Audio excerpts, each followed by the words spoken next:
आज जानेंगे kidney stone के बारे में, पर उससे पहले एक बार ये जान लेते हैं कि रीनल सिस्टम में क्या-क्या होता है। एक हेल्दी ह्यूमन के अंदर 2 किडनी, 2 यूरेटर, 1 ब्लैडर और 1 यूरेथ्रा होता है। किडनी के अंदर यूरिन बनता है। यूरेटर एक रास्ते का काम करता है जो यूरिन को किडनी से ब्लैडर के अंदर लेके आता है और ब्लैडर में यूरिन इकट्ठा होता है और यूरेथ्रा की मदद से उसको पास किया जाता है। ये बात हो गई रीनल सिस्टम की। अब बात करेंगे किडनी स्टोन्स के बारे में। किडनी स्टोन्स को रीनल कैल्कुलाई, यूरोलिथियासिस और नेफ्रोलिथियासिस भी कहते हैं। किडनी स्टोन के कोई लक्षण नहीं आएंगे जब तक कि वो कहीं जाके इरिटेट या फंसेगा नहीं। ये कहीं भी फंस सकता है पूरे रीनल सिस्टम में, पर ज़्यादातर ये वेसिको यूरेट्रिक जंक्शन में फंसता है, जो एक पॉइंट है यूरेटर और ब्लैडर के बीच में। ज़्यादातर वहीं पे रीनल स्टोन के कॉम्प्लिकेशंस देखने को मिलते हैं। किडनी स्टोन्स के क्या क्या कॉम्प्लिकेशंस हो सकते हैं? अगर कहीं पे ऑब्स्ट्रक्शन हो गया है स्टोन के वजह से तो एक्यूट किडनी इंजरी हो सकती है, क्योंकि यूरिन जो है वो किडनी से निकल नहीं पाती, जिसकी वजह से बैक प्रेशर लगना स्टार्ट हो जाता है किडनी में और किडनी के फंक्शंस अफेक्ट हो जाते हैं। दूसरा कॉम्प्लिकेशन ये है कि इन्फेक्शन होना स्टार्ट हो जाता है किडनी के अंदर, क्योंकि यूरिन में जो है वो सारा वेस्ट है और वो वेस्ट धीरे धीरे करके इकट्ठा होता है और इन्फेक्शन करना स्टार्ट कर देता है। तो जो जितना भी इन्फेक्टिव मटेरियल किडनी में इकट्ठा हो रहा होता है वो किडनी टिश्यू को ख़राब करना स्टार्ट कर देता है और पूरा इन्फेक्शन कर देता है। किडनी स्टोन्स के क्या क्या लक्षण हो सकते हैं? ये एसिम्प्टोमेटिक भी हो सकता है और सिम्प्टोमेटिक भी हो सकता है। एसिम्प्टोमेटिक मतलब कोई लक्षण देखने को नहीं मिलेंगे। जब तक स्टोन कहीं पे जाके ऑब्स्ट्रक्शन यानी फंस नहीं रहा है तब तक आपको कोई लक्षण देखने को नहीं मिलेंगे और वो कोई इशू नहीं करता है वो स्टोन, तो मतलब लक्षण एसिम्प्टोमेटिक रहेंगे। और जब वो कहीं पे जाके फंस गया है तो लक्षण दिखने स्टार्ट हो जाएंगे। तो लक्षण में क्या देखने को मिलता है कि पेशेंट को पेन होता है, जिसको रीनल कोलिक कहते हैं। रीनल कोलिक पेन होता है, अचानक से और असहनीय होता है। यह रिब्स के निचले वाली तरफ के बगल और पीछे की तरफ से रेडिएट करता है ये पेन आपके लोअर अब्डोमेन और ग्रॉइन एरिया में। लोअर अब्डोमेन मतलब पेट के नीचे वाला हिस्सा और ग्रॉइन मतलब आपके नीचे वाले हिस्से पेट के और आपकी जांघों के बीच में। कुछ लोग इस पेन को चाइल्ड बर्थ से भी ज़्यादा बताते हैं। जब एक माँ एक बच्चे को जन्म देती है तो बहुत दर्द होता है, कहते हैं कि ये उससे भी ज़्यादा होता है इसका पेन। और ये कोलिकी होता है, मतलब यह जो दर्द है वो बढ़ता और घटता रहता है जैसे जैसे स्टोन मूव कर रहा है, मतलब स्टोन आगे बढ़ रहा है या ठहर रहा है रास्ते में, तो उस हिसाब से जो दर्द है वो घटता और बढ़ता रहता है। जिन लोगों को कोलिकी पेन होता है वो बेचैनी से चलते रहते हैं ज़ोर ज़ोर से दर्द के वजह से। हेमेचूरिया भी हो सकता है। हेमेचूरिया मतलब ब्लड आने लग जाता है यूरिन में। नौशिया और वॉमिटिंग मतलब आपको ऐसा लगेगा कि उल्टी आने वाली है या उल्टी आ भी सकती है। यूरिन आउटपुट कम होने लगता है, मतलब शरीर में से पेशाब जो है वो कम आएगी बाहर। सेप्सिस के लक्षण भी दिख सकते हैं अगर इन्फेक्शन है तो।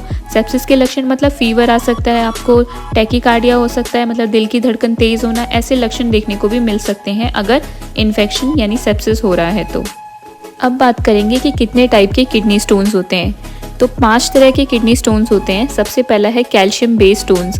इसमें क्या होता है कि जो स्टोन होते हैं वो कैल्शियम्स के बने हुए होते हैं और 80% इसी टाइप के किडनी स्टोन्स मिलते हैं। ये शरीर में ज़्यादा कैल्शियम होने की वजह से हो जाते हैं, जिसे हाइपर कैल्सीमिया कहते हैं। या यूरिन आउटपुट अगर कम आ रहा है तो भी ये हो जाता है, क्योंकि जो कैल्शियम है वो किडनी में ही इकट्ठा होने लग जाता है धीरे धीरे और स्टोन बन जाता है। कैल्शियम स्टोन्स 2 टाइप के होते हैं, कैल्शियम ऑक्सलेट और calcium phosphate. Calcium oxalate most commonly पाया जाता है। सेकंड है यूरिक एसिड स्टोन। ये स्टोन एक्सरे में दिखाई नहीं देते और यूरिक एसिड के बने हुए होते हैं क्योंकि। थर्ड है स्ट्रूवाइड स्टोन। ये एक केमिकल है जो बैक्टीरिया बनाता है और इन्फेक्शन की वजह से ये बनते हैं। फोर्थ है सिस्टीन स्टोन। ये स्टोन सिस्टीन के यूरिया के होते हैं जो एक ऑटोसोमल रिसेसिव डिजीज़ की वजह से होते हैं। फिफ्थ है स्टैगहॉर्न कैल्कुलस। ये स्टोन रीनल पेल्विस के शेप या डियर के, हिरन के सींगों के शेप के होते हैं। इन्वेस्टिगेशंस, हम क्या क्या जांचें करवा सकते हैं रीनल स्टोन को पता करने के लिए। सबसे पहला है यूरिन डिप्स्टिक टेस्ट। इसमें हेमेचूरिया का पता चलेगा कि ब्लड में यूरिन तो नहीं आ रहा, ये टेस्ट ये बता देगा। सेकंड है ब्लड टेस्ट। इसमें हम सीबीसी करवा सकते हैं। सीबीसी मतलब कंप्लीट ब्लड सेल काउंट। इसमें अगर ब्लड में अगर इन्फेक्शन है तो डब्ल्यूबीसी बढ़े हुए देखने को मिलेंगे, तो हमें इन्फेक्शन का इससे पता चल सके। सकेगा। दूसरा है आप RFT करवा सकते हैं, रीनल फंक्शन टेस्ट, जिसमें यूरिया और क्रिएटिनिन के लेवल्स चेक कर सकते हैं। यूरिया और क्रिएटिनिन हमारे बॉडी के वेस्ट होते हैं, अगर वो बढ़े हुए हैं तो इसका मतलब है कि आपकी किडनी ठीक से काम नहीं कर रही है। सीरम कैल्शियम लेवल चेक करा सकते हैं, जो हाइपर कैल्सीमिया का पता कर सकता है, जो किडनी स्टोन का कारण हो सकता है।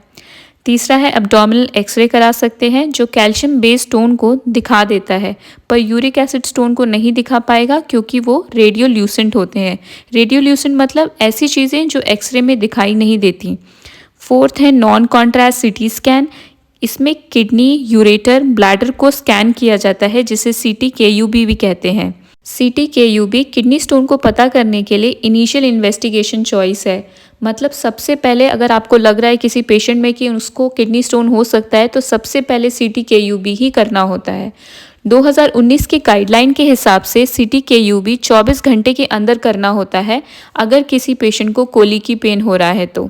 फिफ्थ है अल्ट्रासाउंड ऑफ किडनी, यूरेटर और ब्लैडर।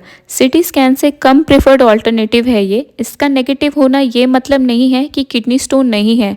अल्ट्रासाउंड इतने अच्छे से किडनी स्टोन का पता नहीं कर पाता, पर ये प्रेग्नेंट वुमेन और बच्चों में सेफ़ है, तो इसलिए उनमें ये यूज़ ज़्यादा किया जाता है, क्योंकि उनमें हम CT स्कैन नहीं कर सकते। CT स्कैन में ऐसी रेज होती हैं जो प्रेग्नेंट वुमेन के लिए बिल्कुल सेफ़ नहीं होती, इसलिए उनमें अल्ट्रासाउंड ही प्रेफर किया जाता है। कैल्शियम बेस्ड किडनी स्टोन आपको किस किस वजह से हो सकते हैं? अगर आप कैल्शियम सप्लीमेंट्स ले रहे हैं तो हो सकता है। अगर पेशेंट को हाइपर पैराथायरॉयडिज्म है तो भी हो सकता है, क्योंकि इसमें सीरम कैल्शियम लेवल ज़्यादा देखने को मिलता है। तीसरा, अगर पेशेंट को कैंसर है, माइलोमा ऑफ ब्रेस्ट कैंसर या लंग कैंसर है, तो भी कैल्शियम के स्टोन बनने के चांसेस हो जाते हैं। किडनी स्टोन जब शरीर से बाहर आ जाता है तो उसकी जांच करवा के चेक किया जाता है कि वो किस टाइप का किडनी स्टोन है और उसके पीछे का कारण क्या था, ताकि उसका अगली बार होने का रिस्क हम कम कर सकें। अब आ जाते हैं मैनेजमेंट पे कि हम क्या क्या कर सकते हैं अगर किसी पेशेंट को किडनी स्टोन है तो। सबसे ज़्यादा असरदार है NSAIDs, non steroidal anti inflammatory drug, जो एक पेन किलर है, मतलब दर्द को कम करेगी। एग्जाम्पल है डाइक्लोफेनेक। सेकेंड है IV पैरासीटामोल दे सकते हैं। जिन लोगों को NSAID से एलर्जी होती है उनमें हम पैरासीटामोल देते हैं। थर्ड है ओपियोइड्स।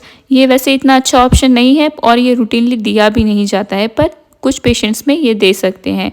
फोर्थ है एंटीएमेटिक्स। एंटीएमेटिक्स मतलब जिनको उल्टी आ रही है उनके लिए ये दिया जाता है। एग्जाम्पल है मेटाक्लोप्रोमाइड। फिफ्थ है एंटीबायोटिक्स दे सकते हैं अगर किसी पेशेंट को इन्फेक्शन है तो। सिक्स्थ है वॉचफुल वेटिंग। अगर स्टोन का साइज 5 mm से कम है तो 50 to 80% चांसेस है कि ये स्टोन खुद निकल जाएगा बिना किसी ट्रीटमेंट के। और जिनका भी स्टोन 5 to 10 mm के साइज से में है तो ये स्टोन भी खुद से निकल सकता है, पर इंडिविजुअल फैक्टर पे भी डिपेंड करता है। अगर 5 से 10 mm का स्टोन है तो इसमें कई हफ्ते लग सकते हैं निकलने में। सेवेंथ है अल्फ़ा ब्लॉकर्स, जिसका एग्जाम्पल है टैमसिलोसिन। ये हेल्प करता है स्टोन को निकालने में। एट्थ है सर्जरी। आप अगर स्टोन का साइज़ 10 mm है या 10 mm से ज़्यादा है और स्टोन कहीं पे कंप्लीट ऑब्स्ट्रक्शन कर रहा है, मतलब पूरी तरह से रास्ते को रोक दिया है या इन्फेक्शन कर दिया है, उन केसेस में सीधा सर्जरी की जाती है। अगर आपको ये वीडियो अच्छी लगी है तो like and share and subscribe. Thank you.